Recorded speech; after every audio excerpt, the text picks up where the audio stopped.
मतलब मंदिर पे जितना चढ़ावा आता है वो कहाँ जाता है? परम पूजनीय प्रधान जी के घर में जमा है। फार्म हाउसों में जाता है पैसा, बड़ी बड़ी गाड़ी और BMW गाड़ियों में जाता है। गाँव वालों ने उनको इस उपाधि पे बैठाया था पर अब उनको दुश्मन लगने लग गए गाँव वाले। प्रशासन बिक चुका है।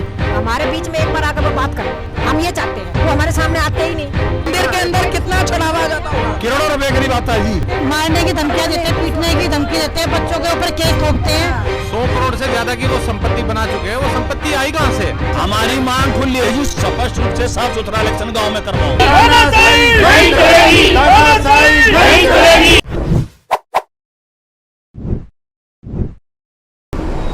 नमस्कार, मैं हिमांशु और इस वक्त आप देख रहे हैं झलको दिल्ली। मंदिर आस्था का प्रतीक होता है। मंदिर वो होता है जहां पर जब आप जाते हैं तो आपका मन ईश्वर के साथ मिलता है। पर क्या हो जब उसी मंदिर में राजनीति इस कदर होने लगे कि मंदिर को बंद करवाने की कोशिश की जाने लगी। जी हाँ, आज ये बात हो रही है देश की राजधानी दिल्ली के रोहिणी के सेक्टर 3 में मौजूद काली माता मंदिर के बारे में।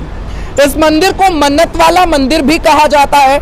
मंदिर के बारे में बताया यह जाता है कि एक कुआं हुआ करता था, उस कुएं में से मां काली की आकृति जैसी एक प्रतिमा निकली थी और उसी प्रतिमा को उसी कुएं के ऊपर सामने यहाँ पर स्थित कर दिया गया है। दिखाइए आप। और काली माता की ये छवि देखने के लिए, ये रूप देखने के लिए न केवल दिल्ली से बल्कि पूरे देश से और विदेश से लोग यहाँ पर आते हैं। आज मंदिर की जो समिति है जो इस पूरे मंदिर को संचालित करती है, उसमें कहीं ना कहीं खोट पड़ती हुई नजर आ रही है। खोट किस वजह से पड़ रही है, पूरा मामला क्या है, आइए हम लोगों से जुड़ते हैं और जानने की कोशिश करते हैं। सर, क्या कुछ पूरी घटना थी, क्या कुछ पूरा मामला था, बताइए। जय माता दी।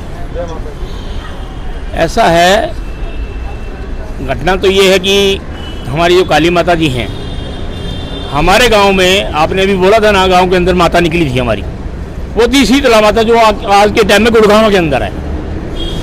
गुड़गांव गांव जो प्रसिद्ध है वो हमारे गांव से ही गई थी, मगर हमने उसका रूप माना। इसको करीबन 80 में ये मंदिर बना है।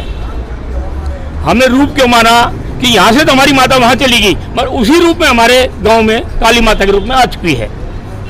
मगर इसके अंदर पहले भी प्रधान रहे हैं जिन्होंने गांव के अन्य अन्य कार्य किए हैं, बहन बेटियों की शादियाँ भी की हैं, गरीब परिवारों को सहायता भी करी है, मकान भी बनवाए हैं, शमशान घाट भी बनवाए हैं, मंदिर का भी कार्य करवाया है।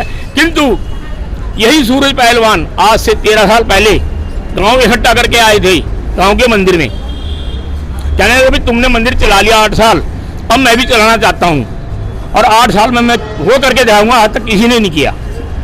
तो गांव ने इज्जत और सम्मान से उनको चाबी दी गई। चाबी देने के बाद आज 13 साल हो चुके हैं, एक भी किसी बहन बेटी की शादी की हो, गांव के अंदर एक भी पैसा कहीं लगाया हो, 13 साल का कोई हिसाब नहीं है। मतलब मंदिर में जितना चढ़ावा आता है वो कहाँ जाता है? परम पूजनीय प्रधान जी के घर में जमा है। उन्होंने कितनी प्रॉपर्टी बनाई है, कितना क्या किया है, वो ऊपर वाला जानता है। आज तक मंदिर के पैसे से कोई भी शुभ कार्य नहीं हुआ, ना गांव के अंदर और न किसी बहन बेटी की आज तक। क्या कुछ कहेंगे, कहाँ जाता है पैसा जो मंदिर में? घर जाता है जी, उसके घर है, घर है। क्या कह रहे हैं? फार्म हाउसों में जाता है पैसा, बड़ी बड़ी गाड़ियों में, BMW गाड़ियों में जाता है, सारा में जाता है पैसा। और वो सारा पैसा आपका कहना है वो मंदिर का पैसा है? मंदिर का पैसा है सारा, गाँव का पैसा है जी, उसका पर्सनल पैसा तो है नहीं।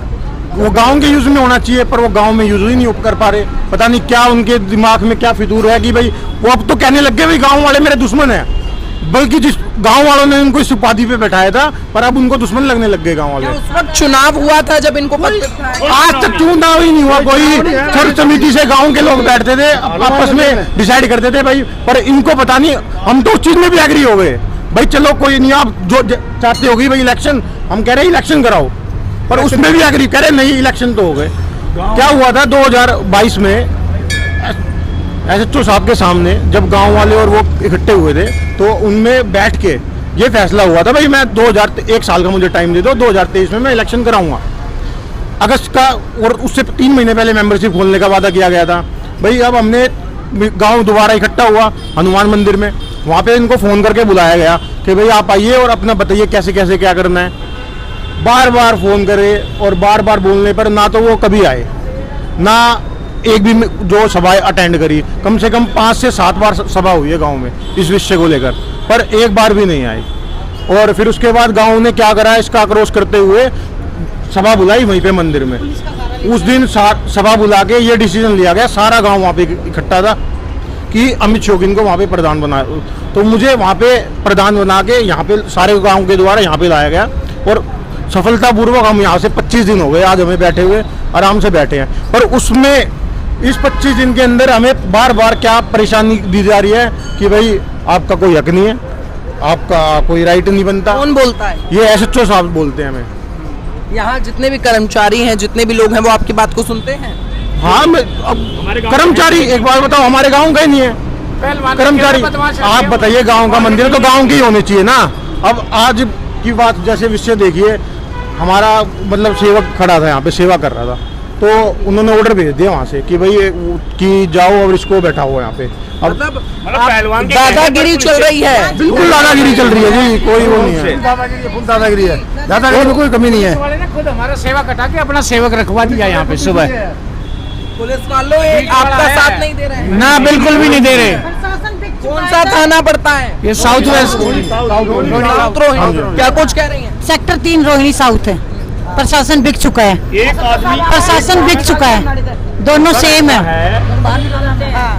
वहाँ से सूरज पहलवान जी सेक्टर 24 से फोन करेंगे, एसएचओ को करो, एसीपी को, डीसीपी को, किसी को भी फोन कर देंगे, तुरंत यहाँ आ जाएंगे। किंतु हम फोन करेंगे, कोई नहीं आएगा। और हमारे यहाँ पे बैठने पे भी आपत्ति है। और आपको एक राज की बात बताता हूँ सूरज पहलवान जी की। इन्होंने जहाँ पे अपने मकान बनाए हैं वो तालाब घेर के बनाए हुए हैं। ग्राम सभा की जगह है, तालाब है, तालाब है जी। और वहाँ पे क्या है? वो भूमाफिया ग्राम जमीन घेर के वहाँ पे मकान बनाए हुए तो हैं। ऐसे अगर आप उन्हें भूमाफिया कह रहे हैं, तो ऐसे लोगों को आपने यहाँ पर बिठाया कैसे इस पद पर? हमने इसलिए बिठाया था क्योंकि सुधार आ जाए।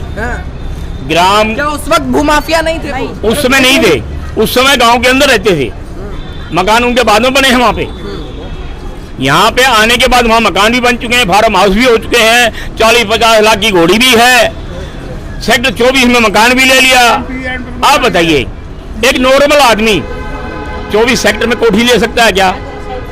आप सारी चीजें जानते हैं, आपको सारा ज्ञान है, नहीं ले पाएंगे। तो आप लोगों का कहना क्या कि मंदिर का पैसा वो अपने घर में, हाँ, अपने घर में यूज करता है, वो अपनी प्रॉपर्टी बढ़ाता है। वो क्या आपकी संस्था में हिसाब नहीं लिया जाता है पैसे का? हिसाब दे नहीं रहा, आ नहीं रहा कभी संस्था में। कभी बात बताइए ना कि 2015 से जब उसने कोई डॉक्यूमेंट फाइल ही नहीं करा है, हमने वो भी हमें पता लगा जब हमने आरटीआई लगाई कि हाँ वहाँ पे कोई डॉक्यूमेंट ही जमा नहीं है आज तक। अब 2023 में उन्होंने झूठे ये इलेक्शन दिखा के और गुमराह कर दिया लोगों को। बल्कि जबकि लिखने के बावजूद कि भाई मैं इलेक्शन कराऊंगा अगस्त में। इलेक्शन सबके सामने होता क्या है, कह रहे हैं? इलेक्शन गुप्त करवाए हैं, गुप्त इलेक्शन हुए हैं। वोट किसने किया है? वो कोई मायने नहीं रखते। वोट दिया था आपने? नहीं नो जी नहीं। तो बिना वोट के इलेक्शन हो गए। एक बात मैं कहना चाहती हूँ, रुको। उन्होंने फर्जी बना दिया हमारे यार। एक मिनट हमारे बीच में एक बार आकर वो बात कर ले। हम ये चाहते हैं, वो हमारे सामने आते ही नहीं। किस चीज का डर है उसको? वो क्यों नहीं आते वो यहाँ पर? सामने नहीं आते? हमारे सामने नहीं आते, हम किस लिए बैठे हैं यहाँ पे? आज तक वो सामने नहीं आए। 25 दिन से हम यहाँ बैठे हैं, वो अभी तक यहाँ सामने नहीं आए। चाहते हैं कि हमारे पास हम झगड़ा नहीं करते, बिल्कुल शांतिपूर्ण, बिल्कुल शांतिपूर्ण बात करेंगे उनसे, हम झगड़ा नहीं करेंगे। एक बार बैठ के हमारे सबके बीच में वो बात कर ले बस। हम अमित शौकीन जी को प्रधान चाहते हैं, चुन चुके हैं, पूरे गांव ने अमित शौकीन को प्रधान बना दिया। तो देखिए, सूरज पहलवान जो बताए जा रहे हैं काफी सालों से यहाँ के प्रधान हैं, उनको हटाने की मांग है और कहा यह जा रहा है कि अमित जी को हमने अपना प्रधान चुन लिया है। पर बावजूद इसके सूरज जो यहाँ के प्रधान है वो अपना पद छोड़ने को तैयार नहीं है। गांव वालों का कहना है वो मनमानी कर रहे हैं और लगातार इनकी कोई भी बात मानी नहीं जा रही है। ये खड़ा हुआ सर, इसको ये बाहर का है, सोनीपत का, और वहाँ से ये 2-3 जने आते हैं, बदमाश है, पहलवान है। हमारी बहन बेटी के साथ बदतमीजी करी, 100 नंबर पे कॉल करी, एसीपी साहब आए, एक मिनट, एसीपी साहब आए, तुम्हारा काम फ्रॉड है, झूठ बोलते हो, ये करते हो, उल्टा हमारी बहन बेटी को धमका के चले गए। भी खरीद रखा है इन्होंने, प्रशासन पूरा बिका हुआ है। प्रशासन बिका पड़ा यहाँ। यहाँ पैसे ये की हालात तरह है। दे रहे हैं। एक बात बता दी आज भी और गांव के बारे में ये बोलता है, मैं गांव को नहीं मानता, गांव को मैं कुछ नहीं समझता। हिसाब लेते हैं तो हिसाब से बोलता है, मैं जरूरी नहीं समझता। एक छोटी सी चीज है, क्या मंदिर का संचालन भी एसएचओ करेंगे? कोई भी यहाँ खड़ा होता है वो उसको हटा के एसएचओ साहब ये कहते हैं कि नहीं ये खड़ा होगा। उनका काम है लॉ एंड ऑर्डर को संभालना, ये नहीं है कि वो मंदिर के संचालन को भी देखेंगे। ऐसा नहीं कर सकते मंदिर इतना प्राचीन है, इस मंदिर में चढ़ावा भी बहुत ज्यादा आता है, पर वो करोड़ों का चढ़ावा कहाँ जाता है इसका कोई हिसाब किताब नहीं है। शासन भी उनकी सुनता है। अगर हमें खतरा भी, हमें धमकियां दी जाती है। मंदिर के अंदर कितना चढ़ावा जाता होगा? करोड़ों रुपए करीब आता है जी, कहाँ जाता है? सब प्रधान के घर में जाता है। मंदिर के लिए कभी कुछ इस्तेमाल किया पैसा? कोई इस्तेमाल नहीं करता, कोई इस्तेमाल नहीं करता वो। क्या कह रहे हैं? कुछ भी टीने पड़ी है ऊपर, कुछ नहीं। देखिए मंदिर के ऊपर टीनें पड़ी हुई हैं। मंदिर ये पहले की डेकोरेशन है, ये पहले नीरज शौकीन ने करवाया था। पहले क्या, उन्होंने कुछ भी नहीं करवाया और हमें धमकियां दी जाती है, बच्चों की झूठी झूठी कंप्लेंट की जाती है। क्या क्या धमकियां देते हैं? मारने की धमकियां देते हैं, पीटने की धमकी देते हैं, बच्चों के ऊपर केस थोपते हैं, झूठे सच्ची कंप्लेंटें लगाते हैं। क्या कह रहे हैं? जो उनके खिलाफ आवाज उठाएगा उनके ऊपर केस दर्ज हो जाते हैं। इन सब के ऊपर जितने गांव की युवा पीढ़ी है, पता नहीं कितने बच्चों पर उन्होंने केस दर्ज करवाए हैं ताकि उनके खिलाफ आवाज ना उठ सके। भूमाफिया है। बिल्कुल है, बिल्कुल है। वो बहुत ऐसे काम करते हैं जो अभी लोगों के सामने नहीं आ पाए हैं। वो बहुत गलत गलत चीजों पे ये पैसा जा कहाँ रहा है आप सोचिए। जो पीएम की जॉब से रिटायर्ड हो, वो उसका लड़का डी ग्रेड पोस्ट पे लगा हो, उसके पास इतनी संपत्ति आई कहाँ से? 100 करोड़ से ज्यादा की वो संपत्ति बना चुके हैं। वो संपत्ति आई कहाँ से? हमारे बैठ के बीच में बात करो, क्या कह रहे हैं? बात करो, हमारे बीच में बैठ के बात करने नहीं आते? बात करने नहीं आते। क्या आता ही नहीं। गांव के मंदिर में पंचायत हुई, जितने भी प्रधान थे ना, उनके पास इतनी प्रॉपर्टी नहीं है जो थी वो। सरकार जो आपको देख रही है, जो पब्लिक इस वक्त आपको देख रही है, क्या कुछ संदेश देना चाहेंगे? क्या कुछ एक बात कहना चाहते हैं जी, सीधी बात है। एक तरफ तो 5 आदमी हैं और एक तरफ 1000 आदमी हैं। सुनवाई पांचों की, 1000 की सुनवाई नहीं है हमारी। क्या मांग है आपकी? मांग बता दीजिए। हमारी मांग खुली है जी, स्पष्ट रूप से साफ सुथरा इलेक्शन गांव में करवाओ बस। और वो चुन के आएंगे, हम हाथ जोड़ के और माला पहना के उनको घर छोड़ के आएंगे, और तो वो जीतते हैं तो। देखिए, क्योंकि मंदिर में करोड़ों का फंड आता है, करोड़ों रुपए का क्या होता है ये देखने का विषय है। और ये तमाम लोग यहाँ पर आपको दिख जाएंगे, ये अमित हैं जिनको प्रधान चुना है। इन सभी लोगों ने, आप ही लोगों ने चुना है। हम ही ने चुना है। सारे गांव ने चुना गया। हनुमान मंदिर में 500 आदमियों ने चुना है। तो सभी लोगों ने इनको प्रधान चुना, पर सूरज जी को हजम नहीं हो रहा है कि इनको प्रधान चुन लिया जाए या उनकी गद्दी उनसे छीन ली जाए। आज सवाल यही खड़ा होता है, जिस तरीके से ये मंदिर आस्था का प्रतीक है, इस मंदिर में अलग अलग इलाके से लोग आते हैं, लोग आस्था और यहाँ पर श्रद्धा दिखाने के लिए आते हैं। पर जब मंदिर में अगर आप आएंगे इस वक्त, तो माहौल ये दिखेगा कि ये मंदिर का प्रशासन है।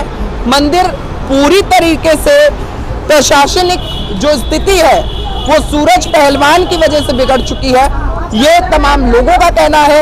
इस वीडियो को इतना शेयर कीजिए कि पूरे देश से जितने भी लोग इस मंदिर को जानते हैं, इस मंदिर में आते हैं, उस हर व्यक्ति तक ये वीडियो पहुंचे और ये जो पूरा प्रशासन आपको इस मंदिर का दिख रहा है, इनकी मदद हो पाए।